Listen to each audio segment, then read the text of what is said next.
Assalamualaikum warahmatullahi wabarakatuh. Perkenalkan, nama saya Dita Dwi Septiani dari Fakultas Ekonomi dan Bisnis, jurusan Administrasi Bisnis, Universitas Minang Sarana Informatika. Di sini saya akan menjelaskan tentang etika kantor dan etika dalam kehidupan sehari-hari. Etika kantor. Kata etika sering disebut dengan istilah etik atau etis yang mengandung banyak pengertian. Dari segi etimologi, istilah etika berasal dari kata Latin, yaitu ethicus, yang disebut berarti kebiasaan. Etika merupakan cabang filsafat yang mempelajari pandangan-pandangan dan persoalan-persoalan yang berhubungan dengan masalah kesusilaan. Dan kadang-kadang orang memakai filsafat etika, filsafat moral, atau filsafat susila. Sedangkan etiket, bahasa Prancis etiquette, adalah tata krama, sopan santun, atau tata pergaulan.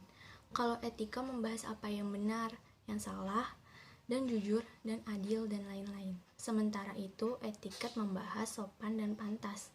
Etiket diterapkan saat bertemu, saat bercakapan, berkunjung, makan, minum, bertelepon, dan lain-lain. Etika dalam kehidupan sehari-hari, yang pertama, mengucap salam apabila bertemu dengan orang lain, dan yang kedua, mencium tangan kedua orang tua apabila hendak beraktivitas, dan yang ketiga, membuang sampah pada tempatnya. Keempat, meminta maaf apabila melakukan kesalahan. Kelima, jujur. Keenam, peduli. Ketujuh, menepati janji.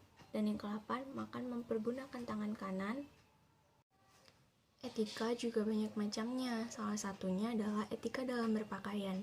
Etika dalam berpakaian, setiap orang selalu menginginkan penampilan yang menarik dan ingin merasa dilihat oleh orang lain, karena penampilan itu merupakan daya tarik setiap orang.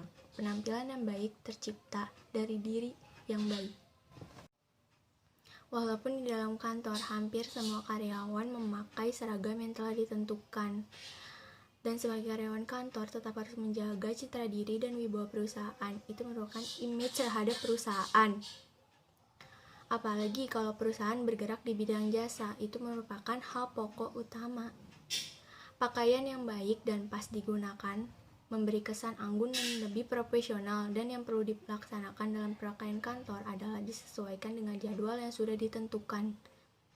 Kalau mungkin warna atau model itu menurut selera tidak cocok, maka karyawan harus tetap memakainya. Bagaimana cara etika berpakaian yang harus diperhatikan? Yang pertama, gunakan pakaian dengan ukuran yang pas. Kalau tidak memakai pakaian yang tidak pas, merasa diri kita itu tidak nyaman. Apalagi kalau kekecilan, kebesaran, itu pasti udah tidak nyaman di diri kita. Dan yang kedua, biasakan berpakaian rapi dan tidak kedodoran. Apa kata orang kalau kita tidak berpakaian rapi? Itu membuat image diri sendiri akan turun. Dan yang ketiga, jangan merubah model pakaian. Hal penting yang harus diperhatikan dalam etika kantor. Yang pertama, sosialisasi. Dan yang kedua, berbicara dengan jelas. Dan yang ketiga, hati-hati berkomentar. Keempat, kompromi. Kelima, mengaruhi orang lain. Dan keenam, hadapi masalah. 7, tidak mudah terpancing. Dan ke-8, jangan takut perubahan. Dan yang terakhir, 9, lepaskan ego. Sekian dari penjelasan saya. Mohon maaf bila ada salah. Assalamualaikum warahmatullahi wabarakatuh.